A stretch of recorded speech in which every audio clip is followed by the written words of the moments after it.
Hey y'all, I'm Zach. Welcome back to Homesteading in the City. Today, we're going on a tour of my garden. Out of there. Good boy. All right, so first off, our patio pond is finally coming along. This was the big brick raised bed that was flat that we let Percy dig down.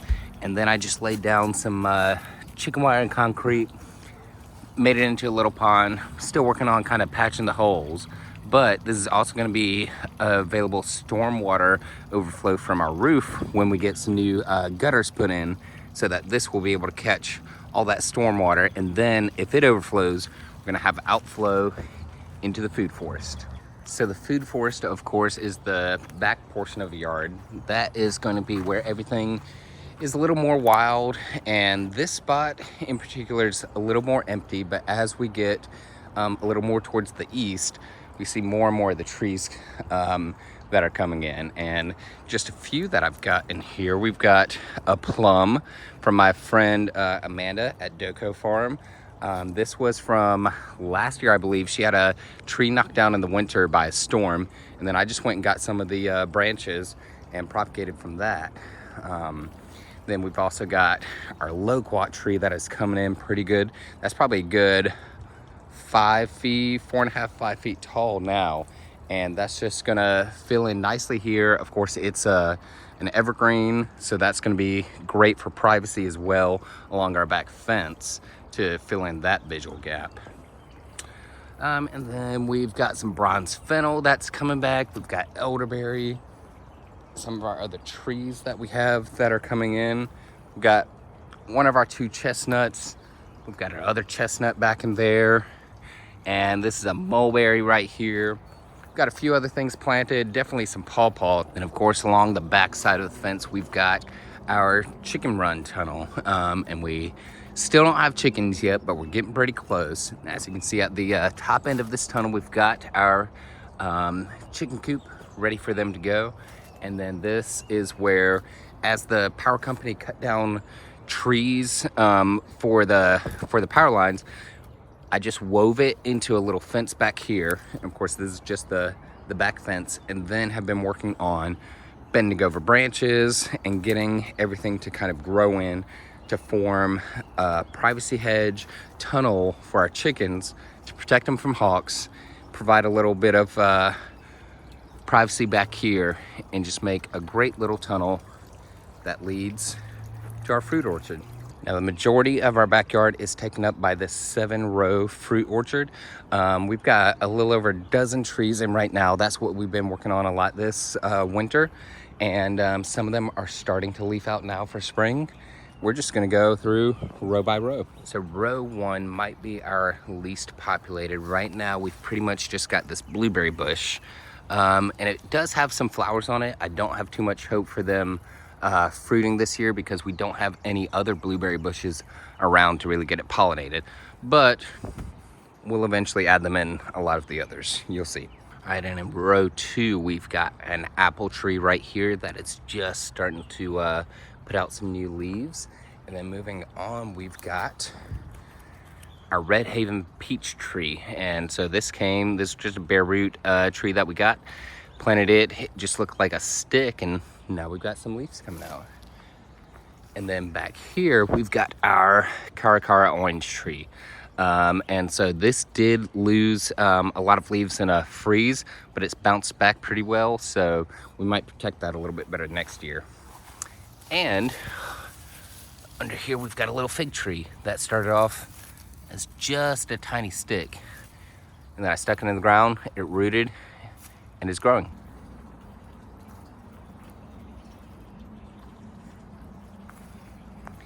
So this pear tree is the first one in row 3, along with that elderberry. And as you'll notice, we also have a lot of cover crops in all these rows. And this is just like a mix of pea and mustard and stuff that I planted in the fall. I'm gonna eventually chop down, and it's gonna be replaced by some more cover crops that'll be mostly beans and stuff for the summer. But yeah, so we've got this Reliance peach. What was that other? Red Haven? But moving along with the trees, we've got another peach in the middle of this row, and then another citrus, my Satsuma mandarin, back at the back of this row, closer to the house.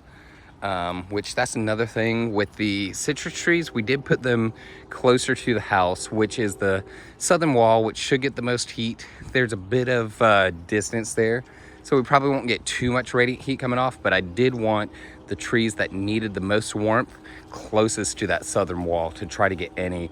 And we could possibly put a cover on them that extend there one day, but I don't know if that will be necessary. In row 4, we pretty much just have this peach tree. This is the one that I've had the longest, just over a year. And I trimmed it back some this fall, and then I just used this twine and some bricks to weigh down a few of the branches. So they'll be held down, and these main branches will grow older and get thick. Then the new growth that they put off, that's what's gonna grow the peaches. And you can see some tiny peaches just starting to form right there. And then this is an example of the new growth that will grow peaches next spring. So this fall, I'll cut off this branch that already grew my peaches and let this branch keep on going. Moving along to row 5, we do have an apple and a persimmon that some pup chewed off, but it's still putting out new growth. And a twin apple over here. So these were 2 apple trees that I got for, I think, like $9 each at a grocery store. If they pop back, great. If they don't, then I didn't lose too much. In row 6, we've got another end capped with this elderberry. Down here you can see, I think that's the marigold I threw down, but we're throwing a lot of seeds in here that's gonna, again, replace that winter cover crop mix that we'll kind of chop down and let be a mulch. So here's some of the stuff that'll be the spring and summer cover crop and flowers. And then moving on to the center here, we've got beautiful plum tree that is leafing out. And down here at this end, I've got one of my pawpaws from seed that I planted last year. It's just starting to put off some new leaves. And that is right beside another one of my pear trees or apple trees. I can't remember. We'll figure it out when it fruits. All right, not too much going on in the greenhouse. I'm about to swap out these earth boxes from the lettuce that was growing through the winter and put a new spring mix in. But what I really wanted you to see was this muscadine. Now, these are the ones that I just put the vine up the drain hole last summer and then let them root out. And then in the winter, I just cut off that vine at the bottom. And we had this new growth that it was down to just like that dead branch, that little dead twig. And then this is the new growth in the spring in the greenhouse. Now, a pot from just outside the greenhouse, propagated in the same way, is looking like this. It's okay, but not nearly as much growth as those ones in the greenhouse. And down beside the greenhouse is a lot of these blueberry plants that we got these starts in bulk last fall. This is one that didn't make it, but we just potted them up. And so these are some of the ones that are gonna go up in the rest of the fruit orchard. And we've got a lot of mushrooms grown by Percy's Pond and all over. These are those wine caps that I put the spawn out in the wood chips that we got almost 2 years ago now. And those wood chips got inoculated with mushrooms, and they've been spread. And as we've added more wood chips, the first set of wood chips inoculated the second set of wood chips, and so on. So now we have these wine caps all over the yard. All right, along the side yard, we finally got some planting done. This is my Meyer lemon that I'm gonna try to grow up the wall in an espalier method. And we've got a few other fruit trees and privacy trees along this edge. And then of course, we've got our big muscadine vine that started off 2 years ago when we moved in. Wasn't much more than that right there. And we've just trimmed it up every year. And now it is putting off growth. We're gonna try to move it, get it to grow all the way there. Moving.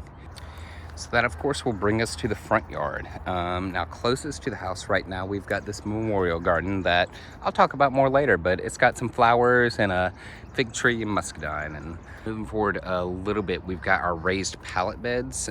These are the ones that I built just by cutting pallets in half and screwing them together. So it doesn't take much to build a bed. It does take a lot to build soil. A lot of time mostly. We've filled these in wood chips and compost and stuff, trying to get them to break down into a great soil. That is still taking a little bit of time, so we don't have a ton growing in these beds right now. I've got some onions from my friend Steve and some strawberries and peas. That's about it. And in the center of the yard, we've got this pile that was just logs we built up with wood chips, and that's because we have now gotten 13 chip drops. One of them did have those big old trees in it, and we were going to try to move them originally, but we decided just go ahead and work with it. And so this tree, at once it was at eye level with me, and now it is not even above my knee. It's level with these garden beds. And so these beds up front, I got these from my friend Mitch, and these are grown mostly my garlic. I do have some strawberry and some Sea Island red peas. You can see right here is one that didn't quite get buried enough, but it did still kind of germinate. But these beds are a great place to see just how much we've built up, because this is the water main that was the level of the yard. So now you can see some of those logs that we used as a retaining wall, and about 3 feet of wood chips that we built up, put those garden beds on top of, and we're just gonna let those wood chips break down over the long term. And of course, those wood chips came in our mulch delivery driveway. The latest company, they kind of missed. They did get our wood chips out in the street a little bit, but they got us kind of in there. But we just get a new load of wood chips every time we go through some.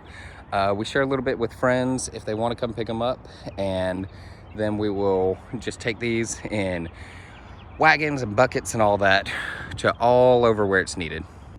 One of the cool things about a new pile of wood chips is that it gets really hot and it'll actually let off steam, which you can see pretty well in the sunrise.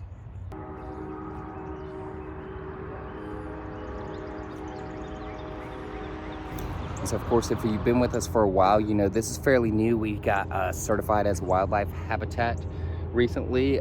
Pretty much everything that you see that humans can't eat, and even some of the things humans can eat around here, are native plants to this region. So we're trying to do our best to both support the local ecosystem and to grow stuff that we can eat, and we think we're doing that pretty well.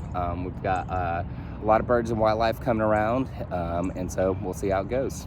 Along the driveway, we've got our in-ground beds, and these of course are the ones that we dug down because our driveway is on a hill and our house is on a hill, and so we wanted these beds to kind of go down from that driveway level, so that as water is rushing downhill that way and downhill that way, it's going to catch in these beds and infiltrate into the ground first before causing more flooding in the downhill section of our neighborhood. Now in these beds right now, I mostly have cover crops that I'm going to till in, and I think this will be the only part of the gardens that ever gets tilled. We're going to try that at least maybe a year or so, see how that goes. And it's hard to see with everything grown up, but there are actually 4 separate beds here, and they're each divided by these like logs and kind of berms.